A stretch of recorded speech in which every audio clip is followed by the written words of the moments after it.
ప్రేమ దేవుని పరిశుద్ధమైన సహోదరులారా, మీ అందరికీ కూడా నా హృదయపూర్వకమైన వందనాలు తెలియపరుస్తున్నాను. దేవుడు తన ప్రేమ చేత మనందరినీ కూడా కాచి కాపాడుతున్నందుకు మళ్ళీ ఇలా మీ ముందుకు రావటం జరిగింది. హెబ్రీయులకు రాసిన పత్రిక 11వ అధ్యాయము 24 నుంచి 26 వరకు ఉన్న మాటలు మనం చూస్తున్నాము. ఇందులో మోషే గారి గురించి చూస్తున్నాము. ఈయన గురించి పరిశుద్ధాత్ముడు సాక్ష్యమిస్తూ, ఇప్పుడున్న మనకి పరిశుద్ధాత్ముడు మోషే గురించి సాక్ష్యం చెప్తూ, మోషే గారు దేవుని ఇల్లంతట్లో కూడా నమ్మకమైన వాడు. ఎలా నమ్మకమైన వాడవాడంటే అల్పకాల భోగములను విడిచిపెట్టి క్రీస్తుతో శ్రమపడుట భాగ్యమని ఎంచుకున్నాడు. అంటే దేవుడు, దేవుని కుమారుడు, పరిశుద్ధాత్ముడు వీళ్ళని కలిగి ఉన్నాడు. ఎలా కలిగి ఉన్నాడో విశ్వాసమును బట్టి. ఈ విశ్వాసం ఈయనకి ఎలా వచ్చింది? లేవి గోత్రంలోంచి వచ్చాడు కదా. నత్తివాడు అన్నాడే, నేను ఇశ్రాయేలు ప్రజల్ని నేను నడిపించలేనన్నాడే, మాట లేనివాడు అన్నాడే. మరి ఇలా చూసుకుంటే చాలా ఉన్నాయి. అయితే ఈయన పరిశుద్ధాత్ముడు మాట్లాడుతూ అల్పకాల భోగములు, దీని విషయమై మనం ధ్యానిస్తున్నాం. మీరున్న కాడ తల్ల వంచినట్లయితే ప్రార్థన సహాయాన్ని తీసుకుని కొన్ని నిమిషాలు దేవుని యొక్క మాటలో ధ్యానం చేద్దాం. మీరు మొదటగా ఈ వీడియో చూసినట్లయితే దీన్ని ఆనుకుని ఇంకా వీడియోలు ఉన్నాయి. అవి చూసి మీ ఆత్మీయమైన జీవితంలో అభివృద్ధి పొందండి. అనేకులకి షేర్ చేయండి. దేవుని వాక్యము మీకు అందరికీ అర్థం అవ్వాలి. నాకు, మీకు, సర్వమానవులందరికీ అర్థం అవ్వాలి. రైట్, ప్రార్థన చేసుకుందాం. మమ్మల్ని మిక్కిలుగా ప్రేమించిన మా పరలోక తండ్రి, నిఘనమైన శ్రేష్టమైన నామను బట్టి మా కుటుంబాల్ని కాచి కాపాడినందుకు ఈ నెలంతా, మరి రేపు రాబోతున్న ఫిబ్రవరి, ఆ నెల కూడా అంతా కూడా కాచి కాపాడి, రాబోతున్న నెలలు కూడా కాచి కాపాడి, ఇంకా అనేకులు ప్రభు మీ వాక్యాన్ని విని మిమ్మల్ని తెలుసుకుని మీ నామమును బట్టి, మీ కుమారుని బట్టి, పరిశుద్ధాత్మను బట్టి, మిమ్మల్ని బట్టి మేము నడుచుకునేవారుగా మాకు ఆత్మ సహాయాన్ని ఇవ్వండి. తప్పెదలు మనం చేస్తుంటే మమ్మల్ని క్షమించండి నాయన. మీ వాక్యం మాకు కావాలి. మోషే గారి గురించి మీరు రాయించిన మాటలు మాకు అర్థపరచండి. శ్రమపడుట ఎలాగో మాకు నేర్పించండి. అల్పకాల భోగములను విడిచిపెట్టి మీ కుమారుని యందు మేము జీవించుకునేలాగా, మీ చిత్తాన్ని, మీ ప్రేమను మేము తెలుసుకుని మీ యందు మేము ఉండి మీరు మా యందు ఉండేలాగా తండ్రి, అట్టి కృప మా అందరికీ దయచేస్తామని యేసు క్రీస్తు వారి నామములో అడుగుచున్నాను నా పరమ తండ్రి, ఆమేన్. మొదటగా అల్పకాలము అన్నదాన్ని మనము స్టడీ చేసాం. హెబ్రీయులకు రాసిన పత్రిక అసలు ఎలా అర్థం చేసుకోవాలి? ఈ పత్రిక ఎలా అర్థం చేసుకోవాలంటే, యూదులు అండ్ అన్యజనులు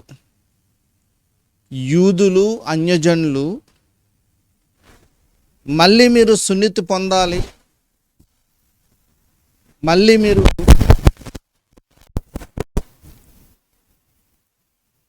మార్చబడాలి, మళ్ళీ మునుపున్న స్థితి కోసం వెళ్ళిపోదామని సిద్ధపడిపోయారు. ముఖ్యంగా ఇశ్రాయేలు యూదులు.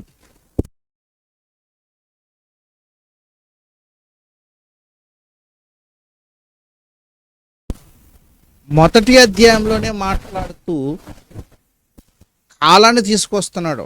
గుర్తుపెట్టుకోండి, కాలం చాలా ముఖ్యమైనది. అందుకని అల్పకాలం, ఎప్పుడు రాసిన పత్రిక అంతా కాలాన్ని గురించి పదే పదే పదే పదే పదే పదే కోట్ చేస్తూ ఉంటుంది. కాలము చాలా విలువైనది.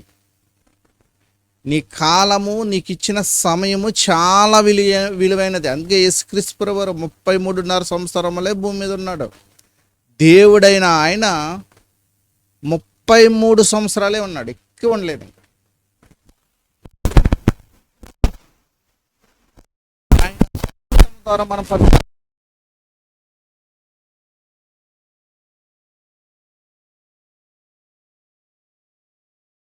పౌలు గారు కాలాన్ని నుంచి, ఇదిగో మళ్ళీ వెళ్ళిపోతున్నారా, మళ్ళీ మీరు వెళ్ళిపోతున్నారా, మళ్ళీ మీరు ఆయనను కాలుతో తొక్కేస్తున్నారా, మీరు ఒక్కసారి వెలిగింపబడ్డారు కదా, అదే వేలో మనము ఇప్పుడు కూడా ఈ రోజు కూడా వెళ్ళిపోతాం. కానీ మొన్న అల్పకాల భోగముల గురించి నేర్చుకున్నాం.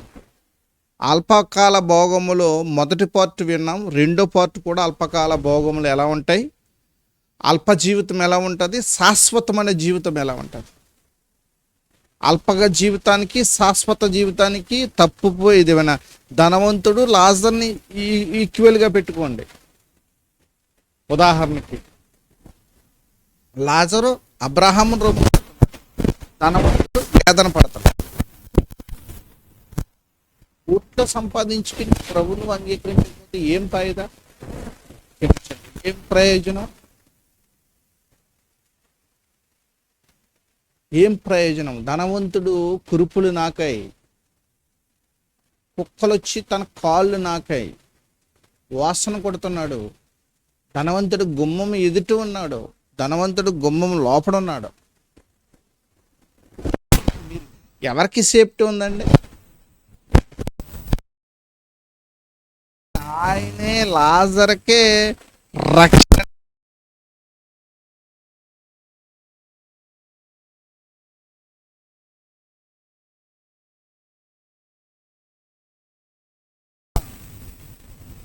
ఆయన్ని నా దగ్గరికి పంపించు, నా గొంతుకి వెళ్ళిపోతుంది. కాబట్టి విలువైన సమయాన్ని మనం అర్థం చేసుకోవాలండి. అందుకని అల్పకాల భోగములు అంటే ఏంటో నేర్చుకుందాం.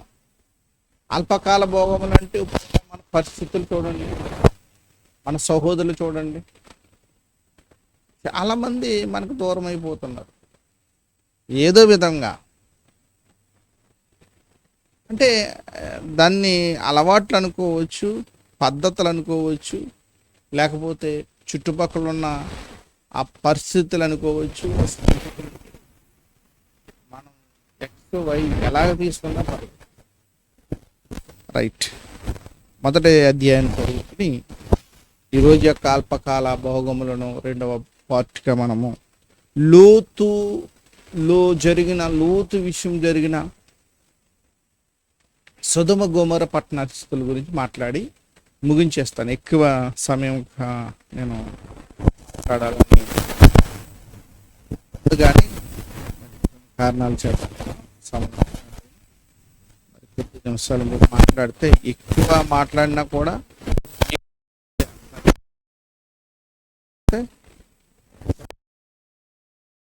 బలపడదాం.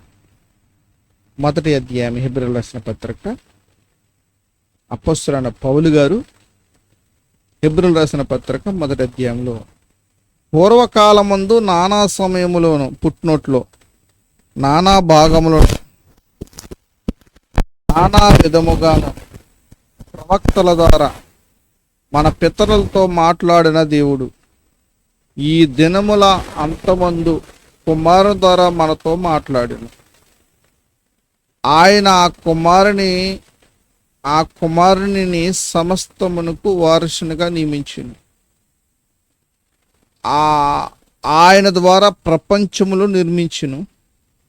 ఆయన దేవుని యొక్క తేజస్సును, ఆయన తత్వం యొక్క మూర్తిమత్తమై ఉండి మహత్ సమస్తమును నిర్వహించుచు పాపముల విషయంలో శుద్ధీకరణ తానే చేసి, వచ్చిందా? పాపముల విషయం, పాపముల మనకందరికీ పాపం అంటుకుంది, అందరు పడిపోయాం. ఏ ఒక్కడో నీతిమంతుడు లేడు, అందరూ కూడా దేవుని అనుగ్రహించలేక దేవునికి దూరంగా నడిచాం. రండి, పాపముల విషయంలో శుద్ధీకరణ తానే చేసి దేవదూతల కంటే ఎంతో శ్రేష్టమైన నామము పొందునో వారికంటే అంత శ్రేష్ఠుడై ఉన్నత లోకమందు మహామహనుడగు దేవుని కుడిపరుషు మీద కూర్చుండెను. చదువుతా వాక్యం కూర్చుని చదువుతా. ఓకే, అయితే ఎందుకు వీళ్ళు తిరగబడిపోయారు? 6వ అధ్యాయంలో చూద్దాం, 3వ వచనం. దేవుడు సెలవిచ్చిన ఎడల మనం ఇలాగ చేయుదుము, ఒక్కసారి వెలిగింపబడి పరలోక సంబంధమైన వరమును రుచి చూచి పరిశుద్ధాత్మలో పాల్వారై దేవుని దివ్యవాక్యము రాబో యుగ సంబంధమైన శక్తుల ప్రభావం అనుభవించిన తర్వాత తప్పిపోయిన వారు తమ విషయంలో దేవుని కుమారుని మరలా సిలువేయచ్చు బాహటముగా అవమానపరుచుచున్నారు. వేడుకగా, బాహటం అంటే ప్రపంచ వేడుకగా మళ్ళీ సిలువేసేస్తానమాట. ఆల్రెడీ సిలువేసి ఆయన రక్తం ద్వారా పరిశుద్ధపరచబడ్డాం. సాక్ష్యం ఇచ్చేవారు నీరు, ఆత్మ, రక్తము. ఆయన స్టార్టింగ్ నీళ్ళు బాప్తిసం కానించి నీళ్ళు సాక్ష్యం ఇస్తున్నాయి. ఆయన ఎండింగ్ నా దేవా నా దేవా నన్ను ఎలా విడిచితవని ఆయన రక్తం సాక్ష్యం ఇస్తుంది. అది పరిశుద్ధాత్ముడు సాక్ష్యం ఇస్తుంది. ఆ సాక్ష్యం మనం అందరం కలిగి ఉన్నాం బాప్తిసం తీసుకునే మనం. రైట్, అల్పకాల భోగముల గురించి 2వ భాగంలో లోతు విషయంలో జరిగిన సొదొమ గొమొర్రా గురించి మాట్లాడి ముగించాలని. మోషే దేనికి దూరపడ్డారు? అల్పకాల భోగములను విడిచిపెట్టాడు, దానికి దూరంగా ఉన్నాడు. క్రీస్తునందు శ్రమ పడదామను, క్రీస్తునందు నేను ప్రతిఫలం కలగబో పునరుద్ధానం పొందుతా ఉంటున్నాను. కనాను వద్దు అన్నాడు దేవుడు. యేసుప్రభు గారు కనాను చూడటానికి వీల్లేదన్నాడు. నాకు ఈ కనాను వద్దు, ఆ పరలోకపు కనాను కావాలని. ఈ కనాను కాదు, అవసరమైతే ఈ పట్టణం నుంచి నేను చూస్తాను తప్ప చూడు అన్నాడు. ఆ కొండ మీద నువ్వు మృతి పొందుతావు. ఎవరు చావు గురించి చెప్తే ఇవన్నీ కేకలేస్తావు, చనిపోతావంటే ఎంత ఎలా ఉంటుందండి. సార్ మోసే గురించి మరి ఈ విషయానికి వెళ్ళకముందు ద్వితీయోపదేశకాండము మోషేకి దేవుడు 32వ అధ్యాయము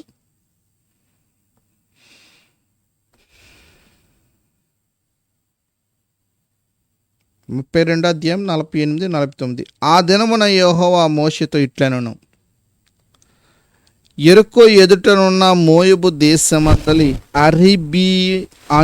అరబీమను ఈ పర్వతము అనగా నెబో కొండ ఎక్కి నేను ఇశ్రాయేలుకు స్వాస్యంగా ఇచ్చిచున్న కనాను దేశమును చూచి నీ సహోదరుడైన అహరోను హూరు కొండ మీద మృతి పొంది తన స్వజనుల యొద్దకు చేరినట్లుగా నీవు ఎక్కబోచుండ కొండ మీద మృతి పొంది.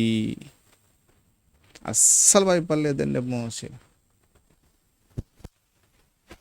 గారు. చెయ్యట్టుకి నీకు 4 రోజులు బతుకుతావంటే అన్ని భోజనాలు ఎట్టేస్తాను. మరణం నీకు దగ్గర వచ్చిందంటే ఎన్ని హాస్పిటల్ తిరిగేస్తావో. ఏముందండి, ప్రభులో వాక్యం చెబుతూ ప్రభు యొక్క మాటలు వివరిస్తూ అలా ప్రాణం విడిచిపెట్టేసినా పర్లేదు. క్రీస్తుయందు సాక్ష్యం కలిగిన వ్యక్తి భయపడడు, చావుకి ఎదురు వెళ్తాడు. పునరుద్ధానంలో కలాలనుకుంటాడు, ఎప్పుడు ఆయన్ని చూద్దామని వేగురు పడతాడు. దావీదులాగా, మోషేలాగా, ఎస్తేరులాగా ప్రవక్తలందరూ వేగురు పడ్డారండి ప్రభుని చూడాలని. మోషే కూడా వేగురు పడ్డారండి. కొన్ని వచనాలు రాయలేదంతే. మోషేతో మరణం, ఇదిగో నువ్వు కొండ మీద మృతి పొందుతావు. 17 నీ స్వజనుల యొద్దకు చేరుదువు, నువ్వు ఎక్కడికి నెమ్మది స్థలానికి వెళ్తావు, నేను మళ్ళీ మిమ్మల్ని వచ్చి కలుస్తాను. ఎలా అనగా మీరు సినాయి అరణ్యములో కాదేశు మెరీబు నీళ్ళ యొద్ద ఇశ్రాయేలు మధ్య నన్ను పరిశుద్ధపరచక ఇశ్రాయేలు మధ్య నా మీద తిరుగుబాటు చేసితిరి. ఎదురుగా ఉన్న ఆ దేశము సూచితువు గాని నీవు ఇశ్రాయేలుకి ఇచ్చుచున్న ఆ దేశము నువ్వు ప్రవేశింపవు. 2 సార్లు ఆ మాట పదే పదే పరిశుద్ధాత్ముడు రాయించాడండి. అయినా ఏమీ బాధపడలేదండి. ఎందుకు బాధపడలేదో హెబ్రీయులకు రాసిన పత్రికలో ఒక మాట చూసుకుని, అల్పకాల భోగములను యందు మనము జీవించకూడదు, నీతిమంతుడిగా జీవించాలి, నీతిమంతుడగు ప్రభుని వెంటాడాలి, ఆయన ద్వారానే రక్షణ అనే కృపలో మనం వెళ్ళాలి. అందుకని అల్పకాల భోగములు ఏంటంటే దుష్టి ఆలోచన చెప్పున నడవక. సామెతల గ్రంథం 1వ అధ్యాయంలో కనపడుతుంది, యోధ రాసిన పత్రికలో కనపడుతుంది, పేతురు రాసిన పత్రికలు అయితే కొల్లగా ఉన్నాయండి. అల్పకాల భోగములు ఎలా నడుస్తారు. తీతుకు రాసిన పత్రికలు అయితే చెప్పక్కలేదు. తిమోతి గారు రాసిన పత్రికలు అయితే కోట్ చేస్తూ వెళ్ళిపోతున్నాడు. వాళ్ళు బుద్ధిహీనులు, వెళ్ళప్పుడు వింటాము చెప్పు అన్న టైప్లో వస్తూ ఉంటారు. అందుకని మీరు గుర్తుంచుకోవచ్చిన మాట, ఒకసారి మాట నేను చదివి నేను ముందుకు వెళ్తాను. 11వ అధ్యాయము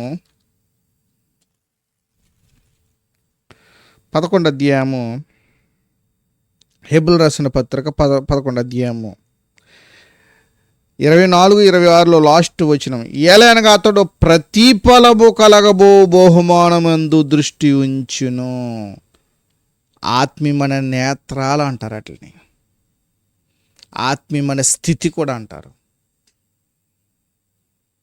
అంటే మనము మోషే దేన్నైతే పట్టుకున్నారో ఆ తాడునే పట్టుకోవాలి, ఆ మార్గాన్నే పట్టుకోవాలి. అలా పట్టుకుందాం. ఇది మోషే గారి గురించి ఉన్నారు. మరి అల్పకాల భోగంలో యందు జీవించటం ఎలా నాశనం అయిపోతారో, వాళ్ళ వల్ల ఎంత ప్రాబ్లమో పక్కవరికి పేతురు రాసిన 1వ పత్రిక 2వ పత్రిక.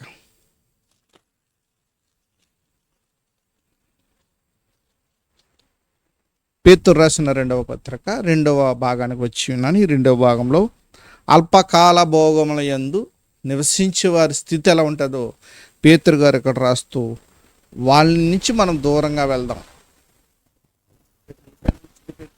వాళ్ళ మయనే ఉంటాం, పాపం అంటుకోకుండా తిరగాలి.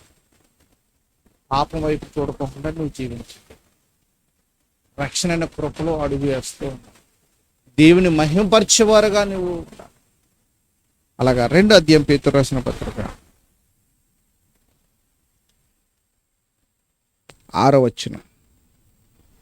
మొన్న మొదటి పార్టు ఒక్క విషయాన్ని చదువుకుందాం. మొదటి పార్ట్లో నాహో గురించి చూసామే, అది కూడా ఇక్కడ చూసుకుని 2వ పార్ట్లో 6వ వచనం కానీ 5వ వచనం కానీ మొదటి పార్ట్ రాసుకోండి. మొన్న చెప్పాను కదా ఆ ప్రసంగంలో. మరియు ఆయన పూర్వకాలమందు లోకమును విడిచిపెట్టక భక్తిహీనుల సమూహం మీదకి జలప్రవం రప్పించి నప్పుడు నీతిని ప్రకటించిన నాహో మరి 7 కాపాడాను. నీతి ఎవరు ప్రకటించారు? నాహోలో ఎవరున్నారు? ఆత్మరూపగా యేసుక్రీస్తు ప్రభువారు ఉన్నారు. ఎవరంటారు? భక్తిహీనులు అంట. ఓకే, అది మొన్న మాట్లాడిన దాంట్లో రాసుకోండి. ఇప్పుడు 6వ వచనము ఇప్పుడు చెప్తున్న 2వ భాగంలో 2వ పార్ట్గా 2వ భాగంలో ఇందాక మోషే గురించి మొదటి పార్ట్ మాట్లాడాను. ఈ 2వ భాగంలో మొదటి పార్ట్ మోషే గురించి మాట్లాడాను. ఇందులో 2వ భాగం 2వ పార్ట్లో 2వ భాగంలో 6వ వచనం కానించి రాసుకోండి. భక్తిహీనులు అల్పకాలము అనుభవించిన వాళ్ళు ఎలా ఉంటారో స్థితి. మరియు ఆయన సొదొమ గొమొర్రాలను పట్టణములను భస్మం చేసి ముందుకు భక్తిహీనులకు వారికి వాటిని దృష్టాంతంగా ఉంచుటకు వాటికి నాశనం విధించి దుర్మార్గుల కామ వికారయుక్తమైన నడవడి చేత బహుబాధపడిన నీతిమంతుడగు లోతును తప్పించును. ఆ నీతిమంతుడు వారి మధ్య కాపురముండి. ఏ నీతిమంతుడు? లోతు నీతిమంతుడు. సొదొమ గొమొర్రాలో ఉన్న పట్టణస్థులు ఎవరు? అల్పకాల భోగములను అనుభవించేవారు, నశించిపోయి. మరి ఈ మాటని నువ్వేం చేయాలి, నేనేం చేయాలంటే దాన్ని విడిచిపెట్టాలి, ప్రభులో కొనసాగాలి. ప్రభు ప్రకారంగా నువ్వు మాట్లాడాలి. ప్రభు మనస్సు కలిగి జీవించాలి. ప్రభు యొక్క స్వరూపంలో నువ్వు మార్చిపడాలి. కాబట్టి ఒక్కొక్క యాకోబు రాసిన పత్రికలో ఒక్క మాట చదివికిని మనం ఈరోజు యొక్క ధ్యానాన్ని ముగించుకుందాం. యాకోబు రాసిన పత్రిక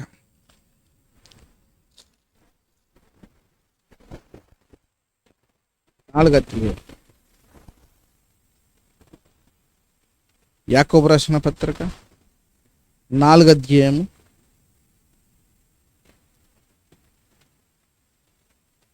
మొదటి వచనం.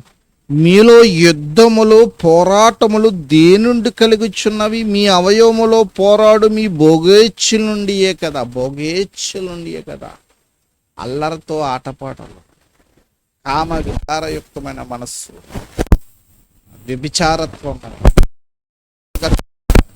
అబద్ధమాడుట, మోసపు చూపు, స్వార్థపరమైన మనసు, ఇవన్నీ అందులోకి వెళ్తాయి.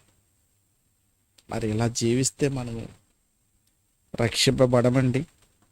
మరి ప్రేమపూర్వకంగా నేను చెప్పే మాట ఏంటంటే, ఈ అల్పకాలం అనే స్థితి నుంచి మనం ఉన్నతమైన స్థితికి వెళ్ళాలి. నిత్యం ఆయనతో జీవించేవారుగా ఉండాలి. మోషే ఎలాగైతే ఆయనతో నిత్యము జీవించడానికి భూమి మీద తన పరిచర్యను ముగించుకుని క్రీస్తుతో శ్రమపడుట మేలనుకున్నాడో, మనము కూడా క్రీస్తుతో శ్రమపడుట, సువార్తలో శ్రమపడుట, అనేకులకి సువార్తను పరిచయం చేసేవారుగా మనం అందరం ఉండాలండి. అట్టి కృప దేవుడు అందరికీ దయచేయాలి. 3వ పాఠం ఐగుప్తు ధనం గురించి మాట్లాడతాను.